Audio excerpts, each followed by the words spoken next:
সাল্লাল্লাহু আলাইহি ওয়াসাল্লাম আয়েশা রাদিয়াল্লাহু তাআলা আনহা বলেন, রাসূলুল্লাহ সাল্লাল্লাহু আলাইহি ওয়াসাল্লাম যখন আকাশে মেঘ দেখতেন, বৃষ্টি দেখতেন, তখন তিনি বলতেন আল্লাহুম্মা সাইয়্যিবান নাফিআ। কি বলতেন? আল্লাহুম্মা সাইয়্যিবান নাফিআ। হে আল্লাহ, তুমি পর্যাপ্ত ও উপকারী কল্যাণকর বৃষ্টি দান করো। হে আল্লাহ, তুমি উপকারী এবং কল্যাণময় বৃষ্টি দান করো।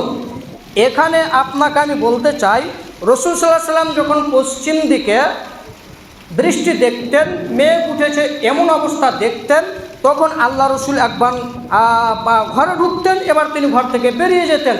মানে তিনি এতই চিন্তিত হতেন, এত তিনি চিন্তা করতেন, একবার তিনি ঘরে ঢুকতেন, আবার ঘর থেকে বেরিয়ে যেতেন। খুব চিন্তা করতেন, খুব ভয় করতেন, না জানি আমার উম্মতের কি হবে, না জানি এই মেঘ, না জানি এই বৃষ্টি হতে পারে আদ সম্প্রদায়কে, বিপদের সময় যে আদ সম্প্রদায়কে ধ্বংস করেছিল, হতে পারে সেই ধ্বংসের কারণ হতে পারে। এর কারণে রাসূল একবার ঘরে ঢুকতেন, আবার তিনি বেরিয়ে যেতেন, আবার তিনি বেরিয়ে যেতেন, আবার তিনি ঘরে ঢুকতেন। খুব চিন্তায় থাকতেন। যখন পশ্চিম দিকে মেঘ উঠত, যখন পশ্চিম দিকে বৃষ্টি দেখা দিত, তার মানে বোঝা যাচ্ছে এদিকে মেঘ উঠলে একটা ভয়াবহ ক্ষমতা থেকে যায়। এদিকে মেঘ উঠলে বাড়িঘর ধ্বংসের, বিল্ডিং ধ্বংসের একটা কারণ থেকে যায়।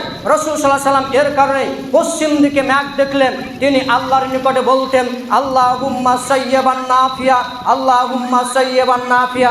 আল্লাহ, তুমি উপকারী এবং কল্যাণময় বৃষ্টি দান করো। আমরা সকলেই এই দোয়া পড়ার চেষ্টা করব। আল্লাহুম্মা আমিন। আল্লাহ, তুমি সকল মানুষকে সঠিক বুঝ দান করো। সকল বলি আল্লাহুম্মা আমিন। আলহামদুলিল্লাহি ওয়াহদা ওয়াসসালাতু ওয়াসসালামু আলা মান লা নাবিয়্যা বা'দা, আম্মা বা'দ। আমরা আলোচনা করছিলাম বৃষ্টি কেন হচ্ছে না, সালাতুল ইস্তিসকা। মানুষ যদি অবলম্বন করে তাহলে বৃষ্টি ইনশাআল্লাহ হবে, আর মানুষ যদি পাপ না ছাড়ে তাহলে বৃষ্টি হবে না। আজকের আলোচনা শুনে যাওয়ার পরে মানুষ যাকাত বের করবে। আজকে মানুষ আলোচনা শুনে যাওয়ার পরে মানুষের বাড়িতে যদি অসুর থাকে তাহলে তা দান করবে, সাদকা করবে। আজকে আলোচনা শুনে যাওয়ার পরে যে যা পাপে লিপ্ত রয়েছে সে পাপকে পরিত্যাগ করবে। আজকের আলোচনা শুনে যাওয়ার পরে মানুষ সুদ পরিবর্তন করবে। আজকের আলোচনা শুনে যাওয়ার পরে মানুষ আইপিএলে জুয়া খেলা বন্ধ করবে।